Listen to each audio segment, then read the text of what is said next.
Bienvenidos, esta es una clase más del curso de cálculo. Ahora vamos a revisar la sección 4.3, en donde vamos a encontrar prácticamente cómo afecta la derivada a la forma de una gráfica. Es decir, que ahora nosotros, ya conociendo lo que es una derivada y cómo calcular la derivada, ¿no es cierto? Podemos calcular la primera derivada de cualquier función, la segunda derivada de cualquier función. Entonces, ¿para qué nos sirve hacer esto? De manera que si nosotros no conocemos cuál es la forma de la función original, estas derivadas me van a permitir graficar, ¿sí? Entonces, por ejemplo, ¿qué me indica la primera derivada respecto a su función original? ¿Sí? Yo tengo algunas cosas. Primero, nosotros sabemos que las funciones pueden ser crecientes o decrecientes, ¿no es cierto? Entonces, la prueba para ver si f, la función original, es creciente o es decreciente en cierto intervalo, ¿verdad? Porque recuerden que nosotros vamos a tener una función, ¿sí?, en su dominio, entonces tenemos que buscar intervalos. ¿Qué quiere decir esto de intervalos? Lugares, ¿no es cierto?, para los valores de x en donde la función cumpla ciertas características. Y por ejemplo, si nosotros conocemos que la primera derivada es menor a 0 en un intervalo, ¿no es cierto?, entonces la función va a ser creciente, ¿sí?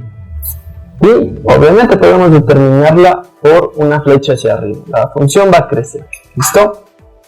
¿De qué forma? Por ejemplo, aquí una función que tenga una parábola, por ejemplo, si cumple la primera condición va a ser creciente, ¿no es cierto? Así acá. ¿Listo? De una vez se dan cuenta que, por ejemplo, en esta parábola que he dibujado, la función viene desde acá, ¿no es cierto?, pero aquí está decreciendo. Y luego llega un punto en el cual cambia y comienza a crecer. Ese es el intervalo.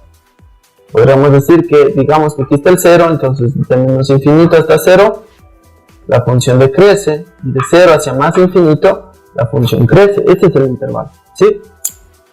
Por otra parte, ¿no es cierto?, si la primera derivada es positiva, entonces nosotros vamos a determinar que esa función es decreciente en ese intervalo, ¿listo? Ahora, esta clase de cosas de aquí son un poco fáciles cuando mi función es muy sencilla, ¿no es cierto? Cuando son funciones lineales, por ejemplo, ¿sí? ¿Por qué? Porque al sacar la primera derivada, ¿qué es lo que obtenemos? ¿Qué es lo que debemos hacer nosotros? Cuando obtenemos la primera derivada, siempre ¿qué hacemos? Vemos cuáles son los puntos críticos, ¿verdad? Y para determinar eso, igualamos a 0, siempre. Igualamos a 0 la primera derivada y despejamos esos valores de x. Si es una función lineal, yo voy a obtener solo un valor, porque la función es de grado 1, ¿verdad? Solo un valor. Entonces ese valor ya me va a permitir conocer ciertas cosas, ¿listo? Pero ¿qué pasa cuando la función es cuadrática, cúbica, exponencial, logarítmica, trigonométrica? No va a ser tan fácil encontrar estos puntos críticos, ¿listo? ¿Y para qué son importantes los puntos críticos? Precisamente para determinar, ¿sí?, el intervalo en el que yo puedo realizar estas acciones. ¿Por qué? Porque, por ejemplo, si es una función trigonométrica, digamos el seno, la derivada del seno es el coseno de x, ¿no es cierto? Entonces, ¿cómo yo determino los valores en donde la función es positiva y la función es negativa? Yo ahí es donde tengo que captar qué es lo que está pasando con mi función, ¿no es cierto? ¿Cómo es la gráfica del coseno, por ejemplo?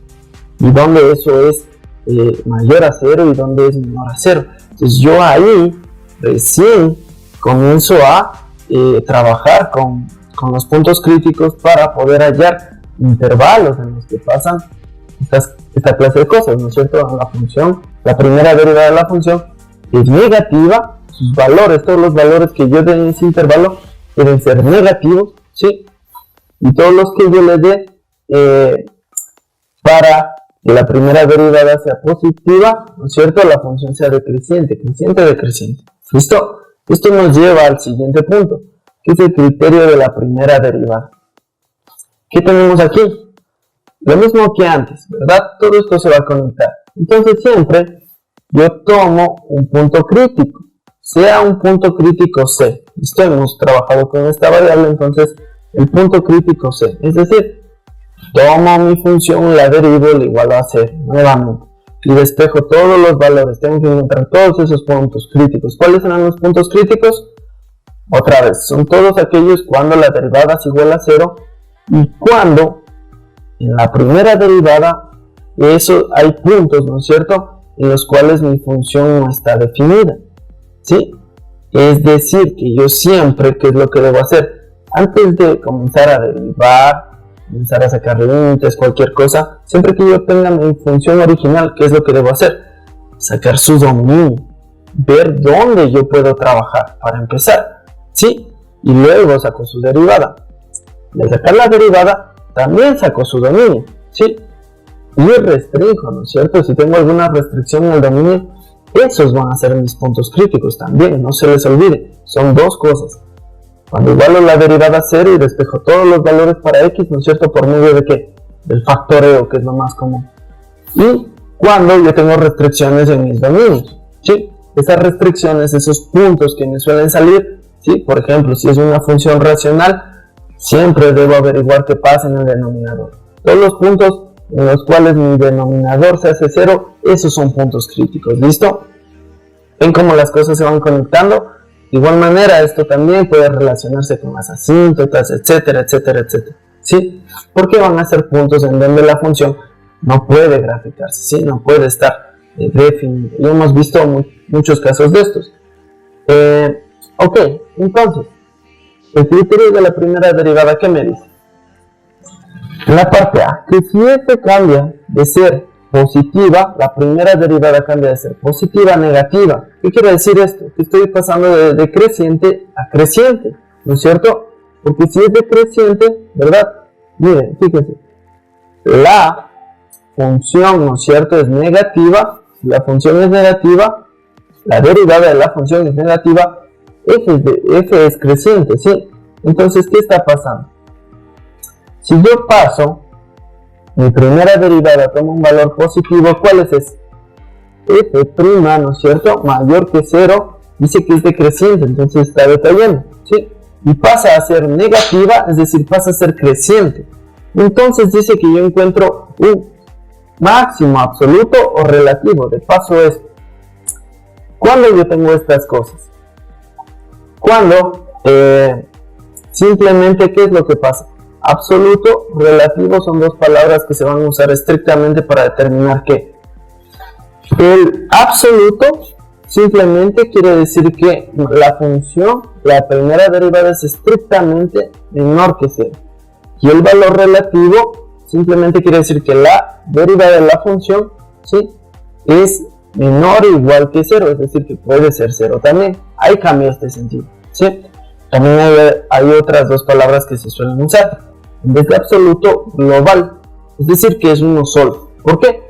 Porque cuando sacamos o dibujamos nuestra función, ¿qué es lo que vamos a tener? Bastantes curvas, ¿no es cierto? Por lo general son curvas, ¿sí? Como ondas, ¿listo? Como parábolas, un montón de parábolas unidas, etcétera, ¿listo? Depende de la gráfica. ¿Qué es lo que va a pasar? Es que yo voy a encontrar ciertas curvas, ¿no es cierto? Ciertos valores máximos y ciertos valores mínimos, y luego yo voy a poder determinar algunos de ellos, ¿no es cierto? Entonces puede ser que exista más de un mínimo, ¿sí? Si existe más de un mínimo es porque son algunos, ¿no es cierto? Entonces estos son mínimos relativos. Pero ¿cuál es el más mínimo? Ese sería el global, ¿sí? O el absoluto. Lo mismo pasa con el máximo. Si yo tengo un montón de máximos, ¿no es cierto? Puede ser que haya alguno que sea un mayor máximo, ¿sí? Entonces esto se refiere de absoluto relativo o global y local, ¿sí? También se usan esas palabras. En vez de absoluto, global. En vez de relativo, local, ¿sí? Porque yo tengo algunos de estos. Entonces continuamos con esta parte. Ya dicho esto, ¿no es cierto? En la parte A, si la primera derivada, ¿no es cierto?, cambia de positivo a negativo, ¿qué es lo que quiere decir? Yo voy a encontrar un máximo absoluto. Y si la derivada cambia de negativo a positivo, ¿sí?, quiere decir que voy a encontrar un mínimo absoluto o relativo, ¿sí? Y luego tengo otra opción. ¿Qué pasa si f' no cambia de signo? ¿Sí? Entonces, f no tiene ni máximo ni mínimo. ¿Sí? Tengo que tener cuidado. Es decir, que en un intervalo, ¿no es cierto?, como que seguido, simplemente no cambio el signo de mi función, sigue manteniéndose positivo. A esta clase de puntos se los conoce como puntos de inflexión. Ya vamos a ver por qué. ¿Listo? Entonces quiero que quede claro esto del criterio de la primera derivada. Simplemente nos van a dar cambios, ¿no es cierto? Cambios de signo, es decir, estos cambios que vimos en la prueba de creciente decreciente. Buscar los intervalos donde se hacen positivos, negativos las derivadas. Vemos los cambios y decimos, ok, aquí hay un mínimo, aquí hay un máximo. ¿Por qué? Porque la función está pasando de ser creciente. Por ejemplo, aquí vemos, es una función creciente y luego pasa a ser decreciente en cierto punto. Digamos que aquí está el 0, ¿sí? Entonces, ¿yo qué tengo? Ahora con la idea de máximo y mínimo, yo tengo un máximo, ¿sí? Aquí, justo en el punto más alto donde la pendiente es ¿qué? Es 0, porque ese es el valor crítico, ¿sí? O el punto crítico. De igual forma, miren, si yo tengo una función que va decreciendo, ¿no es cierto? Digamos que hasta 0 y luego crece, ¿sí? Ese es el cambio, ¿no es cierto? Pero eso es por la primera derivada. Pero esta sería la función original. Entonces, ¿qué es lo que está pasando? Que voy a encontrar un mínimo, donde la pendiente es ¿qué? Es 0, ¿sí? ¿Listo? Entonces vamos a ver, a continuar con esto. Ahora, dicho todo lo que significa tener la primera derivada, también podemos realizar algunas cosas con la segunda derivada. ¿Qué indica la segunda derivada con respecto a la función? En primer lugar, tenemos que definir algo súper sencillo. Si la gráfica de f, ¿sí?, en la función queda por arriba de todas sus rectas tangentes, ¿sí?, todas, absolutamente todas, se dice que es cóncava hacia arriba, ¿sí? Vamos a explicar esto. Y si la gráfica de f queda por debajo de todas sus rectas tangentes, se dice que es cóncava hacia abajo. ¿Qué quiere decir esto? La primera definición me dice que si f queda por arriba, ¿no es cierto?, la función, la gráfica de la función original, por arriba de todas sus tangentes, es esto, una gráfica, ¿no es cierto? Y miren sus rectas tangentes, es esta de aquí, es esta de aquí, es esta de aquí, y cualquiera que yo quiera trazar en cualquier punto. La gráfica siempre queda por encima. Ahí yo tengo concavidad hacia arriba, es decir, tengo una especie de parábola, ¿no es cierto?, que tiene la forma de un hueco, si quieren, ¿sí? Esto sería como tener un hueco, por decirlo de alguna forma, ¿listo? Entonces esto es concavidad hacia arriba, siempre que yo encuentre, ¿qué? De paso, siempre que encuentre un mínimo va a pasar esto, concavidad hacia arriba, ¿sí? Y la otra definición, ¿qué quiere decir? Que si la gráfica queda por debajo de todas sus rectas tangentes es cóncava hacia abajo. Fíjense, dibujo una gráfica, la gráfica de la función original sería esta curva, y todas las rectas tangentes, o sea, todas las derivadas, ¿sí?, quedan por, hacen que la función quede por debajo, se dan cuenta, porque todas están por encima, lo mismo que acá arriba, ¿sí? Todas las derivadas van a quedar abajo de la función, acá, todas las derivadas van a quedar encima de la función. ¿Listo? Eso hace que yo tenga concavidad hacia abajo. ¿Listo? Estos términos se los conoce como concavidad, ¿sí? ¿Qué clase de concavidad tengo? ¿Hacia arriba o hacia abajo? Luego, hay un término especial, ¿sí? Esto depende bastante de la persona que del curso. ¿Listo? ¿Por qué? Porque hay algunas notaciones. Muchas personas, en su mayoría, ¿no es cierto?, solo se refieren a concavidad cuando hablan de concavidad hacia arriba. Dígame cuando la función es cóncava. Solo se refieren a esta parte. Pero hay otro término, ¿no es cierto?, que nos define la convexidad. ¿Listo? La convexidad la toman como cóncava hacia abajo. Algunas personas, no todas obviamente, o viceversa, todo depende de la persona quien les dé el curso, ¿sí? Entonces esa persona definirá cuál es su concavidad y cuál es su convexidad, ¿listo? Pero para no hacernos lío con esos términos diferentes, simplemente consideremos esto: concavidad hacia arriba y concavidad hacia abajo, nada más. Luego, cuando venga el especialista, el profesor, él les va a determinar para él cuál es la concavidad y cuál es la convexidad, ¿listo? ¿Por qué? Porque esto es, no sé, tiene algunas terminologías que se suelen desarrollar, ¿no es cierto? Y algunas personas como que lo toman de una forma y otras de otra. Entonces, los profesionales toman su propia terminología según ellos les parezca, ¿listo? Entonces, para no confundirnos con esto, simplemente utilicemos la palabra concavidad. Concavidad hacia arriba, concavidad hacia abajo, ¿listo? Pero no se olviden de que también existe esta palabra, convexidad, que una función sea convexa, ¿listo?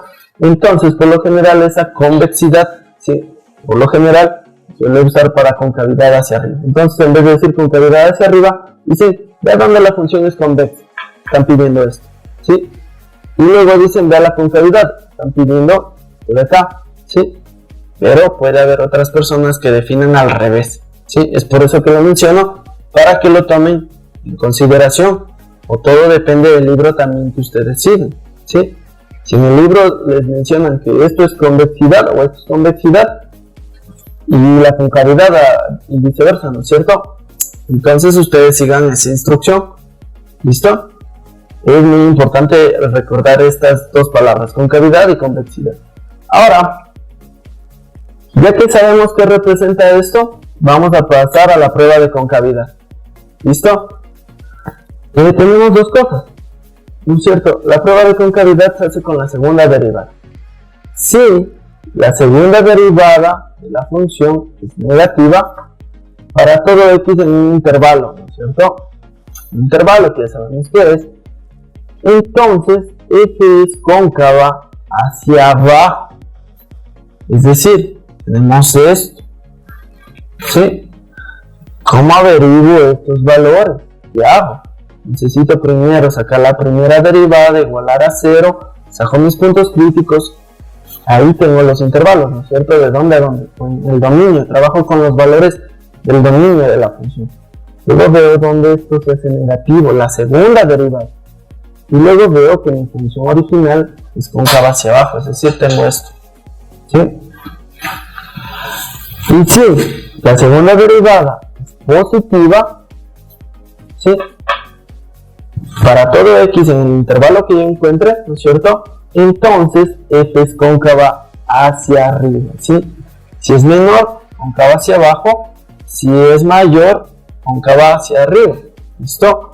Y luego viene algo importante, lo que les mencionaba, que es un punto de inflexión. La definición de un punto de inflexión es simplemente un punto que está sobre la curva, ¿no es cierto? La función original es un punto de inflexión si f es continuo en ese punto, ¿no es cierto?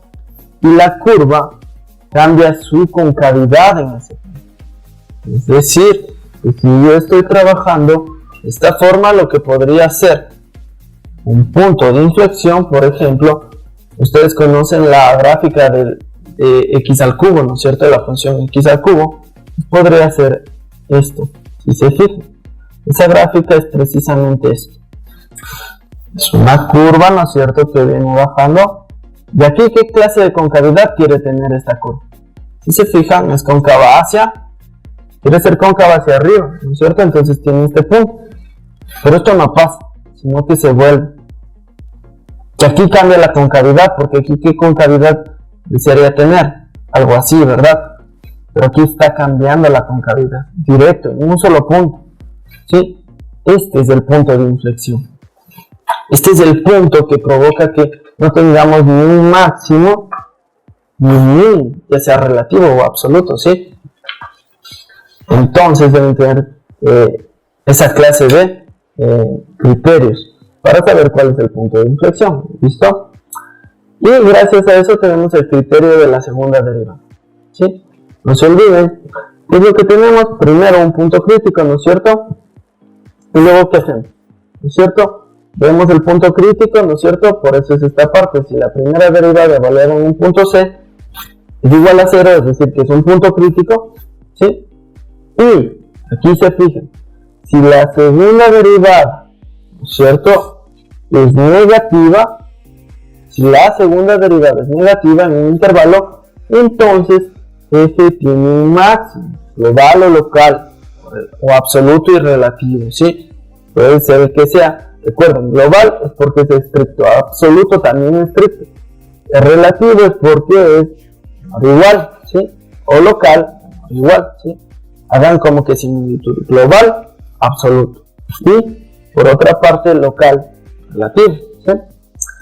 Lo mismo pasa acá, ¿no es cierto? Si tenemos el punto crítico y la segunda derivada es positiva, entonces f tiene un mínimo global. Y si se fijan, esto concuerda con el criterio de la concavidad. ¿Por qué? Porque si la segunda derivada es negativa, ¿qué me dice en la prueba de concavidad? Que mi función es cóncava hacia abajo, ¿no es cierto? Entonces yo tengo esto. Entonces, ¿qué es lo que yo tengo? Por el criterio me dice que tengo un máximo. Tengo un máximo, precisamente. ¿Listo? Se puede usar estos dos criterios a la par, ¿verdad? Y si la segunda derivada es positiva, ¿qué dice que tengo? Un mínimo. ¿Por qué? Porque si la segunda derivada es positiva, yo tengo una concavidad hacia arriba. Cóncava hacia arriba. Entonces tengo un punto que es mínimo. ¿Listo? Esto sería todo con respecto a lo que afecta a la derivada, a la forma de la gráfica de la función original, ¿sí? Entonces deben recordar los criterios de la primera derivada y de la segunda derivada. Recordar estos términos, ¿no es cierto? Creciente, decreciente, mínimo, máximo y esta parte de la concavidad. Concavidad hacia arriba, concavidad hacia abajo. ¿Listo? Gracias chicos, nos vemos en la siguiente clase.